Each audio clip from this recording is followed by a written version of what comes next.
Hi friends, welcome back.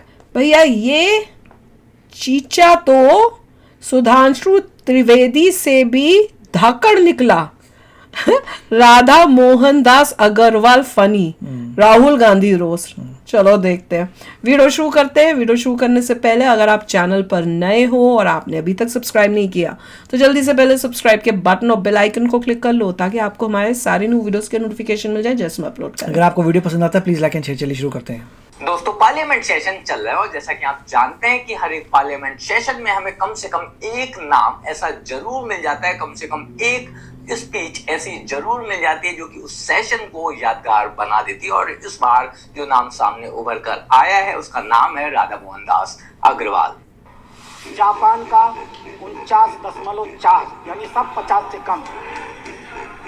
Australia का तो जाके बलिया को बिहार का मुख्यमंत्री कहने बना बाटा झेला था वो उनके बेईमानन के, लालू यादव के और तेजस्वी के जैसा पढ़ल लिखल आदमी गुलामी कराता समझे नहीं। वैसे तो भाजपा में कभी भी अच्छे वक्ताओं की कोई कमी नहीं रही, लेकिन इस हीरे को आखिर भाजपा वालों ने कहां छुपा कर रखा था और क्यों छुपा कर रखा था, ये बात मुझे समझ नहीं आ रही। आप ही की सरकार थी, 3 हफ्ते का फॉरेन रिजर्व आपके पास नहीं था, 3 हफ्ते का पैसा नहीं था आपके पास। मोदी ने आपको डाउनग्रेड कर दिया था, IMF ने आपको लोन देने से मना कर दिया था, वर्ल्ड बैंक ने आपका पैसा रोक लिया था। ये लोग एक्चुअली अध्यक्ष महोदय जब अंग्रेजी में बोलते हैं ना तो हम अपने उत्तर भारत के लोग थोड़ा दबदब से जाते हैं। जरा हिंदी में सुन ले और हिंदी में जवाब दे देंगे।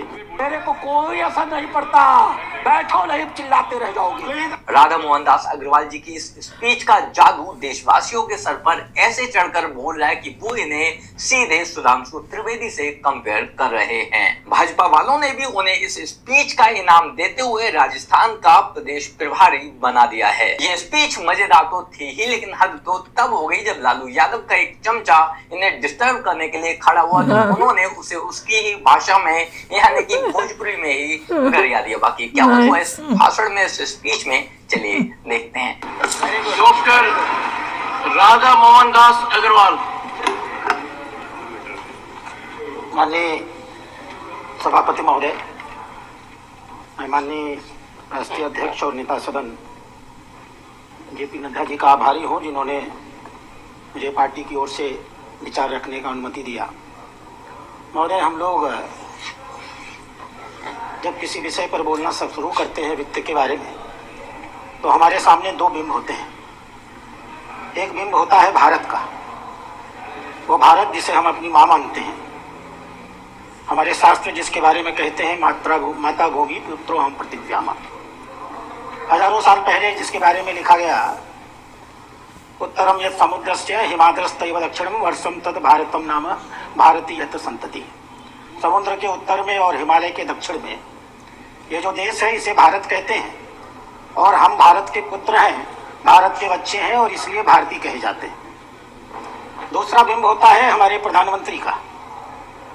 26 मई 2014 को जब उन्होंने पहली बार शपथ लिया और हम गर्व के साथ कह सकते हैं दुनिया की अकेली शख्सियत स्वर्गीय नेहरू जी के पास जिन्होंने तीसरी बार शपथ लेने का काम लगातार सफलता के साथ। माननीय मंत्री प्रधानमंत्री जी जब शपथ ले रहे थे तो 2 प्रकार की शपथ ले रहे थे। एक संवैधानिक शपथ जो इस देश के महामहिम से राष्ट्रपति दिलवा रहे थे, एक दूसरी भी शपथ उसी समय वो ले रहे थे। मैं अगर प्रधानमंत्री बना हो तो मेरे काम करने की दृष्टि क्या होगी, मेरी आर्थिक नीतियां क्या होंगी। और वह शपथ उन्हें नरेंद्र नाम का एक दूसरा नौजवान दिला रहा था। नाम था नरेंद्रनाथ दत्त विवेकानंद जी। विवेकानंद बोल रहे थे और माननीय प्रधानमंत्री में मन में ही उनके शब्दों को दोहरा रहे थे। प्रधानमंत्री कह रहे थे, मैं नहीं भूलूंगा कि मेरा विवाह, कि मेरी संपत्ति, कि मेरा जीवन मेरे व्यक्तिगत भोग विलास के लिए या इंद्रिय सुखों के लिए हुआ है, मेरे व्यक्तिगत सुख के लिए हुआ है। मैं नहीं भूलूंगा कि मेरा यह समाज उस विराट महामाया की एक छाया मात्र है। मैं नहीं भूलूंगा भारत के जितने भी नागरिक हैं, अशिक्षित हो, गरीब हो, दलित हो, पिछड़े हो, मैं भारतवासी हूँ और ये सारे नागरिक भारतवासी हैं, हमारे परिवार के सदस्य हैं। इनका सुख और दुख हमारा और सुख और दुख होगा। मैं नहीं भूलूंगा इस बात को कि जब तक यह जीवन है, यह धरती हमारे लिए स्वर्ग है और भारत का कल्याण ही हमारा कल्याण है। और इसी सपने को लेकर के मैं गर्व के साथ कह सकता हूँ, प्रमोद जी आप ही की सरकार थी, 3 हफ्ते का फॉरेन रिजर्व आपके पास नहीं था, इनका घूमता हुआ जा रहा है 3 हफ्ते का पैसा नहीं था आपके पास। यहाँ पे उसने डिस्टर्ब करना शुरू किया। मोदी ने आपको डाउनग्रेड कर दिया था, IMF ने आपको लोन देने से मना कर दिया था, वर्ल्ड बैंक ने आपका पैसा रोक लिया था, आपके पास पूरी की पूरी व्यवस्था फेल कर रही थी, आप मजबूर हुए, आपने 2 बार 1 जुलाई और 3 जुलाई को भारत की मुद्रा का अवमूल्यन किया और सबसे घटिया काम किया, सोना गिरवी रखा तो रखा, अगर आपका दिल साफ था तो खुलेआम सामने रखते। चोरी से सोना गिरवी रखने का काम दुनिया की किसी सरकार ने किया तो भारत सरकार ने बेशरम लोग यहाँ स्पीच हो रही है आंखों के अपनी। 67 टन सोना इन लोगों ने 2 बार, एक बार 20 टन सोना, एक बार 43 टन सोना, मेरे को कोई असर नहीं पड़ता, बैठो नहीं चिल्लाते रह जाओ। एक बार 20 टन सोना और एक बार 67 किलो सोना इन लोगों ने गिरवी रखा, रात के अंधेरे में रखा। हुआ क्या अध्यक्ष महोदय, एक बहुत नामी पत्रकार है शंकर अय्यर, वो बेचारे एयरपोर्ट गए थे किसी काम से, उन्होंने देखा कि एक ट्रक का पहिया फट गया तो वो देखने पहुंचे, उसमें सोना, पता चला कि उसके अंदर सोना भरा हुआ, ओ और तब जाकर के दूसरे दिन खबर छपी कि भारत ने अपने 142 करोड़ नागरिक जिनकी चर्चा कर रहे हैं ना, उनसे छिपा करके भारत का सोना गिरवी रख दिया। और हम गर्व के साथ कह सकते हैं हमारे पास एक प्रधानमंत्री है, चुनाव की गहमा-गहमी में छिप गया, 31 मई 2024 को हमारे मोदी जी के नेतृत्व में इस देश ने अपना 100 किलो टन सोना भारत में वापस मंगवाया है और भारत की खजानों में रखा गया है। वही और अध्यक्ष महोदय इनके कार्यकाल यूएसए से लाए ना वापस, बिकॉज वही वाला होगा। CAD करंट अकाउंट डेफिसिट 4.5% था। हम गर्व के साथ कह सकते हैं हमारी वित्त मंत्री ने कल बजट प्रस्तुत किया और हमारा CAD 4.5% से घट करके 0.7% पर आ गया है। एक और आंकड़ा ये लोग निकलवाते हैं अध्यक्ष महोदय, वित्त मंत्री है ना ये, भूल गए होंगे, याद करा देना जरूरी है, याद करा देना जरूरी है इनको अध्यक्ष महोदय। ये वाला याद करा। हाँ, अपने जमाने का सब याद रहता था, लंबे वो सो रहा है, कौन है वो? जब अंग्रेजी में बोलते हैं ना सो तो रहा हम था अपने क्या? उत्तर भारत के लोग थोड़ा दबदब से जाते हैं, जरा हिंदी में सुन ले और हिंदी में जवाब दे देंगे। RBI ने कैलकुलेशन किया, हम तो डेली उनके ना भाई मनोज छाके, उनके देवक पड़ी करंट सिचुएशन इंडेक्स, भारत का करंट सिचुएशन इंडेक्स जो रोजगार के आधार पर बनता है, आर्थिक परिस्थितियों के आधार पर बनता है, मूल्य के आधार पर बनता है, आय के आधार पर बनता है और नागरिक के खर्च करने की क्षमता के आधार पर बनता है। 100 के मुकाबले इसका मूल्य है 97.1%।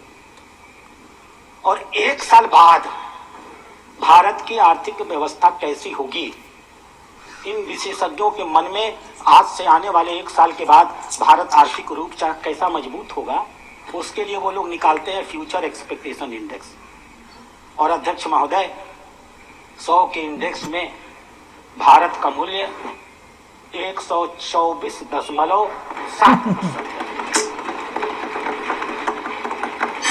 ये गरीबी की बात कर रहे थे अध्यक्ष महोदय, ये वर्ल्ड बैंक एक जमाने में गुलामी करते थे ना, उसी के इशारे पे नशा करते थे ना, ये पर कैपिटा इनकम से गरीबी देखते हैं। करेक्ट। भारत के प्रधानमंत्री ने तय किया, गरीबी से उठे थे ना वो, उन्हें मालूम था गरीबों की आय अगर थोड़ी सी बढ़ा दी जाए तो भी आर्थिक सुविधाओं तक उसकी पहुंच नहीं होती, सामाजिक सुविधाओं तक उसकी पहुंच नहीं होती, शैक्षणिक सुविधाओं तक उसकी पहुंच नहीं होती। उसकी जेब में पैसा होता है लेकिन विभिन्न सामाजिक पूर्वाग्रहों के नाते इन सुविधाओं को वो खरीद नहीं पाता। इसलिए आपने गौर किया होगा, माननीय प्रधानमंत्री ने गरीबों के अमीर बनने का इंतजार नहीं किया, उनकी जेब में पैसा आएगा तब वो ये सुविधा पाएंगे, इसका इंतजार नहीं किया। 4 करोड़ मकान बना के दे दिए, निःशुल्क दे दिया, घरों में शौचालय दे दिया, निःशुल्क दे दिया, घर में फ्री बिजली दे दिया, निःशुल्क दे दिया, इलाज करा दिया, निःशुल्क दे दिया, गैस दे दिया, निःशुल्क दे दिया, बेसिक नीड्स दे दी ना, करके 80,000 से बढ़ा करके 86,000 से बढ़ा करके अध्यक्ष महोदय 2,12,000 कर दिया। मैं समाप्त कर रहा हूँ। नीति आयोग का यह मल्टी डायमेंशनल पॉवर्टी इंडेक्स अध्यक्ष महोदय जो यह बताता है कि पिछले 10 सालों में हमने 24 करोड़ 10 लाख लोगों को सिर्फ गरीबी रेखा से ऊपर नहीं उठाया है। जीवन की जितनी जरूरतें होती है ना, आप लोग तो अमर सेन के बहुत बड़े भक्त है ना, क्योंकि वो भाजपा के विरोधी हैं। अमर सेन का गुण गाते हैं आप लोग ना। अमर सेन भी लेकर के आए थे इसी मल्टी डायमेंशनल पॉवर्टी को, आपने नहीं लागू किया क्योंकि आपका चेहरा बेनकाब हो जाता। आपने नागरिकों को सुविधाएं दी नहीं थी, खाली फर्जी पर कैपिटा बताया करते थे। इसलिए आपने इस देश में मल्टी डायमेंशनल पॉवर्टी कभी नहीं लागू की। भारत के प्रधानमंत्री ने काम किया था, नागरिकों तक सुविधा पहुंचाई थी। चुनौती के साथ उन्होंने कहा जब तक एक एक नागरिक के चेहरे पर खुशी नहीं आएगी, गांधी जी का वो सपना पूरा नहीं होगा कि जब तुम नीतियां बनाते हो तो यह देखो कि तुम्हारी नीतियों से गरीबों के आंसू साफ होते हैं या नहीं। हम गर्व के साथ कह सकते हैं पिछले 10 सालों में हमने 24 करोड़ 10 लाख नागरिकों के आंखों से आंसू पूछे। बहुत अच्छी स्पीच दी है। और सबसे अच्छा तो लगा जब वो बोल रहे थे, कहते बोलते रहो, मुझे को फर्क नहीं पड़ता, मैंने जो वो तो बीच में जो डिस्टर्ब करे थे उसको उसी की भाषा में बता, मगर उसका जो मेन स्पीच था बहुत अच्छा था। सारे अचीवमेंट बताया उन्होंने कि मोदी जी के अंडर जो है आप देखिए कितना इम्प्रूवमेंट हुआ है। सारा फोकस रहता, देखिए इसमें बहुत ही अच्छे तरीके से बोला, सारा डेटा लेके आए। ऐसे नहीं बोल रहे थे कुछ भी, सब डेटा था उनके पास, पेपर था, पूरा डेटा था, बता रहे थे एग्जैक्टली कि पहले इतने परसेंट था, अब इतने परसेंट हुआ है, अब इस इंडेक्स में इतना था, अब इतना पर कैपिटा यहाँ से यहाँ बढ़ा है। हर चीज़ उन्होंने डेटा के साथ बताई है और फ्यूचर में क्या हो दिखेगा, इम्प्रूवमेंट फ्यूचर में क्या हो रहा है। सो पॉजिटिव पिक्चर बता रहे हैं, विच इज़ वेरी नाइस। बिल्कुल। और फिर भी कई जनता पप्पू की तरह आंखों से अंधी, दिमाग जब भी से कोई पैदा। बीजेपी का इंसान बोलता है तो बहुत ही पढ़ा लिखा नजर आता है, अच्छी तरीके से बोलता है, डेटा लेके आता है, सब समझाता है, सुनने में मजा आता है, मन जब भी करता है ऑपोजिशन को सुनने देखते हैं तो ऑपोजिशन को नजर आता है कि फिर अनपढ़ आ गया, कौन अनपढ़ों की तरह बोल रहे हैं। सच्ची में कौन पागल आ गया है और इसको सुनना पड़ेगा। तो चलो यार, आप भी शेयर करना अपने थॉट्स। चलते हैं, मिलेंगे नेक्स्ट वीडियो में बहुत ही जल्द। Till then take care and bye bye. तो अगर आप मेरे इस चैनल पे नए हो तो जल्दी से सब्सक्राइब के बटन को हिट करो और बेल आइकन को क्लिक करो ताकि आपको मेरा जब नया वीडियो मैं लगाऊं आपको उसके बारे में जल्दी से पता चल जाए।